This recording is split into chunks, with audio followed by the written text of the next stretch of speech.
মিথ্যে প্রতিশ্রুতি নয়, জনমুখী ইস্যু নিয়ে ইশতেহার তৈরি করছে বিএনপি।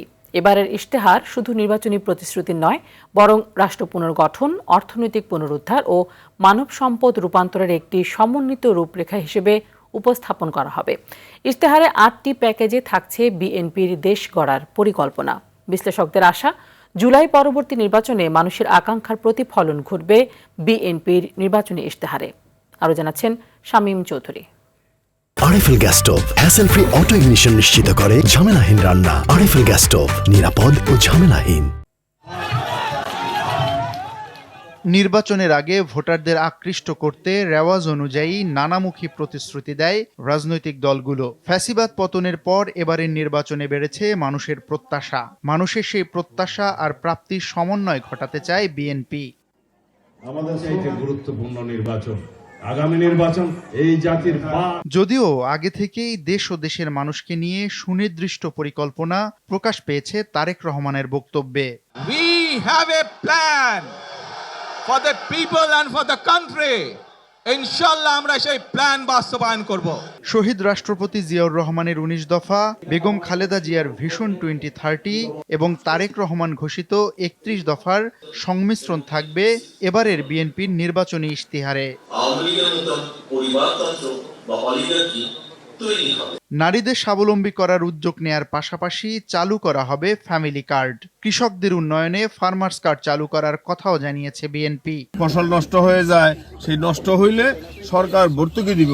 কর্মসংস্থান আর বিনিয়োগে থাকছে সুনির্দিষ্ট পরিকল্পনা। মর্যাদা বাড়বে খতিব ইমাম মুয়াজ্জিনদের, সংখ্যালঘুদের জন্য থাকছে বিশেষ সুবিধা। কিছুদিনের মধ্যেই নির্বাচনী ইশতেহার ঘোষণা করবে বিএনপি। স্বাস্থ্যের ব্যাপারে বলেছি, আমাদের ৩১ দফার সংস্কার প্রস্তাব দেওয়া আছে। অলমোস্ট 90% পাবলিকলি আমরা অ্যানাউন্সই করে ফেলছি। এটা শুধুমাত্র রেকর্ডে নেই, বাইরে যাবে। ইশতেহারের বেশিরভাগ কথা বলাই হয়ে যাচ্ছে, বাকি যতটুকু আছে ডকুমেন্ট আকারে পুরো সামনে চলে আসবে।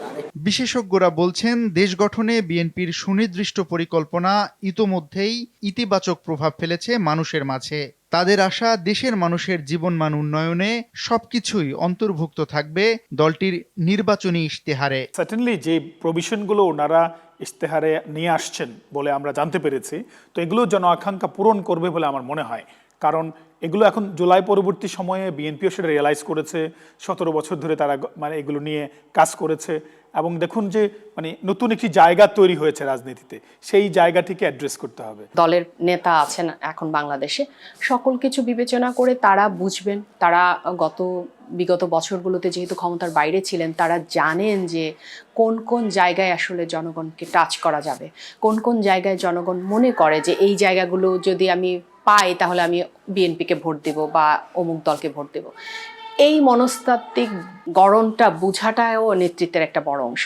বিএনপি বলছে, দেশের সকল শ্রেণীর মানুষের জীবনমান উন্নয়নের বিষয়টিকে প্রাধান্য দিয়েই তৈরি করা হচ্ছে বিএনপির এবারের নির্বাচনী ইশতেহার। প্রতিটি সেক্টরে আমরা কিভাবে সাধারণ মানুষের একদম দোরগোড়ায় পৌঁছে যাব, কিভাবে নগর এবং গ্রামের ভিতর বৈষম্য কমিয়ে আনব, কিভাবে আমরা নিশ্চিত করব যে জীবনে ভালো কিছু করার জন্য, সফল হওয়ার জন্য নির্দিষ্ট কোনো দল করতে হয় না।